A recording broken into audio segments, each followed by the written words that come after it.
സ്ഥാനാർത്ഥി നിർണയം മുതൽ തന്നെ കേരള രാഷ്ട്രീയത്തിന്റെ ഭൂപടത്തിൽ ശ്രദ്ധേയമായിട്ടുള്ള ഇടം നേടിയിട്ടുള്ള മണ്ഡലമാണ് വർക്കല. വർക്കലയിലെ NDA സ്ഥാനാർത്ഥി സ്മിത സുന്ദരേശനാണ് നമ്മളോടൊപ്പം ഉള്ളത്. ഇപ്പോൾ ആദ്യത്തെ ഒരു ഘട്ടം പൂർത്തിയായിരിക്കുകയാണ് പ്രചാരണത്തിന്റെ. എങ്ങനെയുണ്ട്? ഏകദേശം നല്ല രീതിയിൽ നടക്കുന്നുണ്ട്. പ്രചാരണ പരിപാടികളൊക്കെ നല്ല രീതിയിൽ നടക്കുന്നുണ്ട്. BJP പ്രഖ്യാപിച്ച ഏറ്റവും അവസാനത്തെ സ്ഥാനാർത്ഥിയാണ് ഞാൻ. അപ്പോൾ അത്തരത്തിൽ പ്രചാരണ രംഗത്ത് ഇറങ്ങാൻ കുറച്ച് വൈകിട്ടുണ്ട്. എന്നിരുന്നാൽ കൂടി ഈ കുറഞ്ഞ സമയത്തിനുള്ളിൽ തന്നെ ഏകദേശമൊക്കെ കവർ ചെയ്യാനായിട്ട് സാധിച്ചിട്ടുണ്ടെന്നത് എടുത്തു പറയേണ്ടതാണ്. അതിന് നമ്മുടെ പ്രവർത്തകരുടെ ഒരു നിറഞ്ഞ പിന്തുണ ഉണ്ട് എല്ലാ അർത്ഥത്തിലും.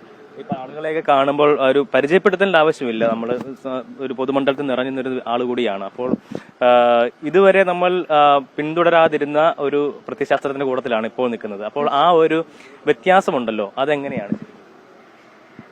തീർച്ചയായിട്ടും ആശയപരമായിട്ട് രണ്ട് തലങ്ങളിൽ തന്നെ ആണ്. എന്നിരുന്നാൽ കൂടിയും എനിക്ക് അത്തരത്തിലുള്ള ഒരു ബുദ്ധിമുട്ട് ഇതുവരെയും ഫീൽ ചെയ്തിട്ടില്ല. കാരണം നമ്മൾ മറ്റൊരു പ്രസ്ഥാനത്തിൽ നിന്ന് വരുമ്പോൾ നമ്മളെ ഉൾക്കൊള്ളാനായിട്ട് ഒരു ബുദ്ധിമുട്ട് സ്വാഭാവികമായിട്ടും കാണിക്കേണ്ടതാണ്. പക്ഷേ ഇവിടെ എന്നെ സംബന്ധിച്ചിട്ട് അത്തരത്തിലുള്ള ഒരു വിഷമാവസ്ഥയും ഉണ്ടായിട്ടില്ല. നിറഞ്ഞ മനസ്സോടുകൂടി തന്നെയാണ് പ്രവർത്തകരെല്ലാവരും എന്നെ സ്വാഗതം ചെയ്തത്.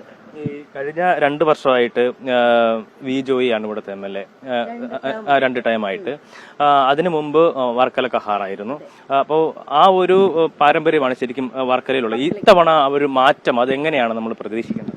തീർച്ചയായിട്ടും നല്ല മാറ്റം തന്നെയാണ് പ്രതീക്ഷിക്കുന്നത്. കാലാകാലങ്ങളായിട്ട് ഇടത് വലത് സർക്കാരുകളാണ് മാറി മാറി വന്നുകൊണ്ടിരിക്കുന്നത്. അതിനൊക്കെ തന്നെ ഒരു മാറ്റം ഈ ഒരു തെരഞ്ഞെടുപ്പിൽ ഉണ്ടാകും. അത് എല്ലാ മണ്ഡലത്തിലും അതിൻ്റെതായിട്ടുള്ള ഒരു മാറ്റം ഉണ്ടാകുമെന്ന് തന്നെയാണ് പ്രതീക്ഷിക്കുന്നത്. വർക്കലയില് BJPക്ക് കൃത്യമായ രീതിയിൽ ഒരു മുന്നേറ്റം ഉണ്ടാക്കാൻ കഴിയും. ആ നിലയ്ക്ക് തന്നെയാണ് നമുക്ക് ഈ ഒരു പ്രചാരണ പരിപാടി. തീർച്ചയായിട്ടും കഴിഞ്ഞ ലോക്സഭാ തെരഞ്ഞെടുപ്പിൽ 41,000-ലധികം വോട്ടുകളാണ് BJPയുടെ സ്ഥാനാർത്ഥി നേടിയത്. അപ്പോൾ അത് വെച്ച് നോക്കുമ്പോൾ BJPക്ക് ഇവിടെ നല്ല ഒരു സാധ്യതയുള്ള മണ്ഡലമാണ്, A ക്ലാസ് മണ്ഡലമാണ്. തീർച്ചയായിട്ടും എന്താ പറയണ്ടേ, എല്ലാവരും ഒരേ മനസ്സോടുകൂടി നിന്നു കഴിഞ്ഞാൽ നമുക്ക് വിജയിക്കാനായിട്ട് സാധിക്കും. തികഞ്ഞ വിജയപ്രതീക്ഷയിൽ തന്നെയാണ് NDA സ്ഥാനാർത്ഥിയുള്ളത്. തെരഞ്ഞെടുപ്പിന്റെ പ്രചാരണ പരിപാടികളൊക്കെയായി തന്നെ മുന്നോട്ട് പോവുകയാണ്. ആ ഒരു പ്രചാരണത്തിന്റെ തിരക്കിലാണ്.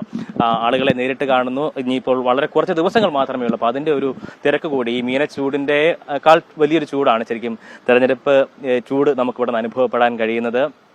AB John Thomas, Amrita TV, Varkala.